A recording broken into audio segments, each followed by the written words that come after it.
Welcome to the HR Empowerment Podcast, where we will uncover strategies and new insights from HR professionals who discuss up-to-date regulations, best practices, and the most pressing topics like diversity and equity, leadership, dealing with difficult situations, and much more that affect your bottom line and business. Thanks for joining us. Hey everybody, Wendy Sellers here, the HR lady, and JC. Ladies and gentlemen, there are only so many important topics in this world that you come across. But this series that we've just done, these past few episodes about dealing with difficult people, is probably one of the most important series of episodes that we've done in a long time. Wendy, is it time for us to lift the veil and start talking about some solutions here? Yeah, I want to make sure everybody that's listening to this series has some statements that they can say when they're caught in the spotlight and they're like a deer in headlights, like, oh boy, here's a difficult situation or a difficult person in. And I want you to also try, again, we talked about sprinkling in empathy, but maybe use the word difficult situation versus difficult person. Ooh. And that way you take the blame and you say, this is a difficult situation that we're dealing with versus Johnny, you're a difficult person. It's like, we're dealing with difficult situations. And the other caveat I want to say before we get into specific statements is that remember that in some roles, that is their role. Their role is to be difficult, meaning their role is to maybe be quality assurance or quality control. So you're going to hear no from them a lot, but yes, that is what you pay them to do. Right. You know, when you bring that up, Wendy, truly, I know exactly what you mean. That's one of them. That's one of the phrases. Look, that statement right there, it demonstrates to the person that you're talking to that they're being heard and understood. And it's using the term exactly. It's an effective power word for emphasizing this idea of I know exactly what you mean. What do you think about that one? Now, what are we going to do? Yeah. Or you can continue that with, now, what are we going to do about this? Let's start brainstorming together. Yes. Should we get some other people involved, or you just want to have this conversation?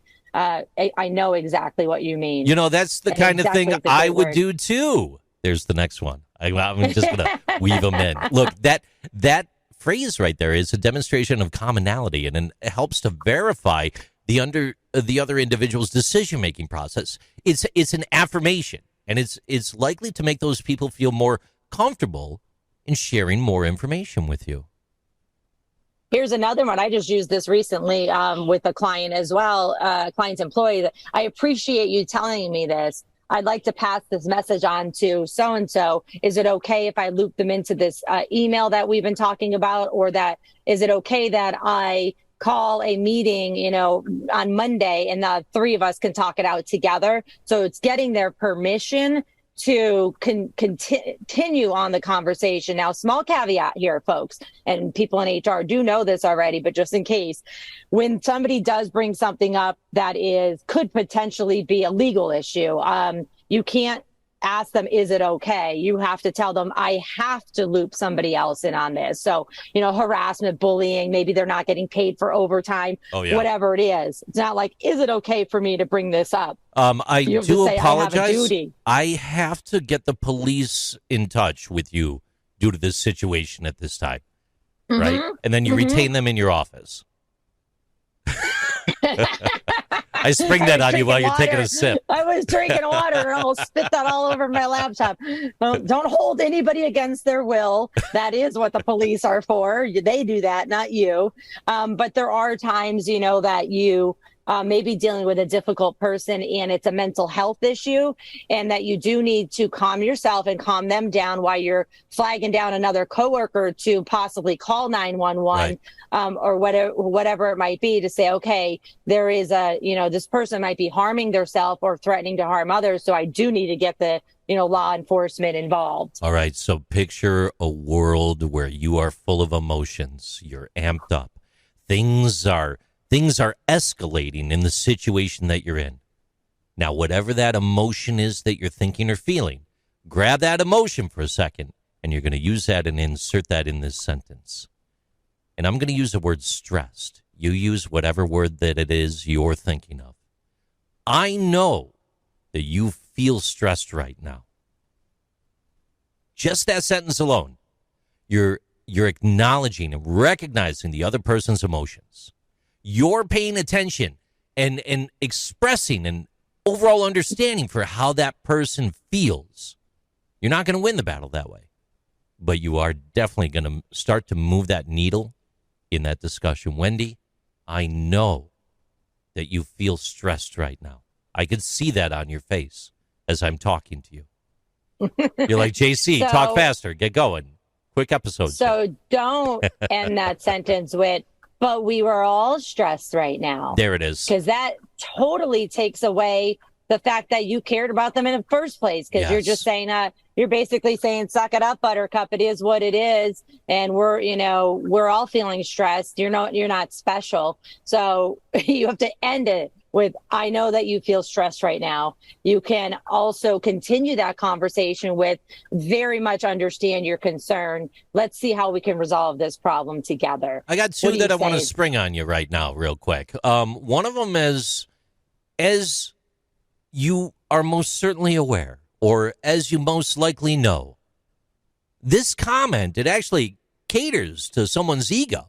It allows them to feel as if they're part of the solution. And it's really hard sometimes to use that terminology and remember that the other person's values and their opinions are really appreciated at the table. But depending on the way that you say that, quote, as you most certainly are aware, or as you most likely know, depending on the way that you say it, could come off sarcastic. It could come off the wrong way, right?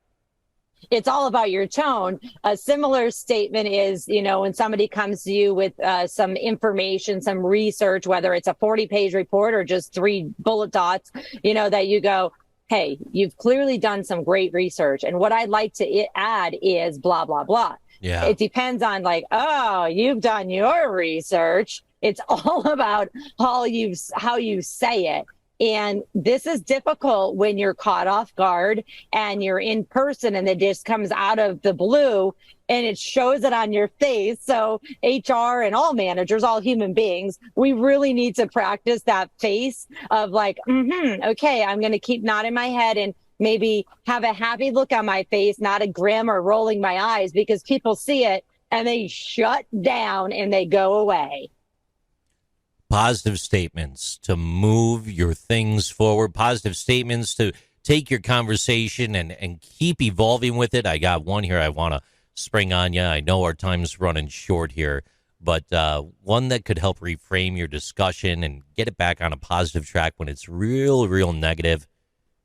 I wasn't expecting that, but just getting back to the point.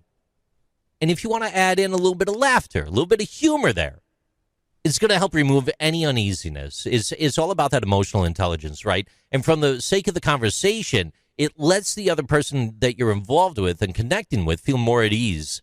And it allows them to more fully express themselves. You may have to not be your full 100% full send self, right? Let's ease back on the throttle a little bit, reframe ourselves, and just very simply say, Wendy, I wasn't expecting that. You know what? Interesting. Let's just get back to the point at hand, though, and reframe and try to take that positive approach to things. What do you think about that one? So I do this a lot when I'm working with clients, and I actually teach the managers how to do this, like having these difficult conversations where you can say, I wasn't expecting that. Excellent stuff, though. I'm going to put that over here on a bulletin board or whatever. And once we get through with this situation, then remember I said situation, not this difficult person. Once we get through this situation, we could address that, but we don't have time in this meeting right now. But again, thank you for bringing that to our attention. I like to do that when it's a group of people and somebody tries to take over the conversation. Yeah, and you're like, we got to get back to the agenda at hand here. Right. Folks, there's so many, unique, difficult situations that you're going to run into in your life. I 100% encourage you to look up some statements to overcome difficult situations, and then maybe put them in your phone, in a draft, so you could go, oh my God, there's a situation right now. I'm caught off guard. Let me run through these statements so I can figure out what to say and not say and get on with our lives. Wendy, you bring so many great things to the table. It truly is a pleasure continuing to do these podcasts with you. What are some of the best ways people could find you online, if I may? Sure. The best way to find me is probably on LinkedIn, Wendy Sellers, the HR lady. You could also contact me at any time with any questions. Those of you that already have I can't help myself. I have to help people. It's wendy@thehrlady.com. And if you're interested in interesting odd things from all over the universe, you could follow JC on Interesting Things with JC. He has a podcast, and it is so, so cool. Oh, I really appreciate that, Wendy. Yeah, if you like this voice, if you want to get in touch and hear more of me throughout the week, aside from this podcast, stop by jimconnors.net. Feel free to follow along with the show Interesting Things with JC. You could also find me there. I give you a new podcast every day, a new daily podcast that's nice and short. Sometimes it's really good to just listen to it. It's only a few minutes, so that you can catch your breath to deal with difficult people. Take care, everybody. Stay safe. Thank you for joining the HR Empowerment Podcast, brought to you by Aurora Training Advantage. We hope you've gained new insight and strategies to navigate the HR profession. We look forward to you joining us again on the HR Empowerment Podcast.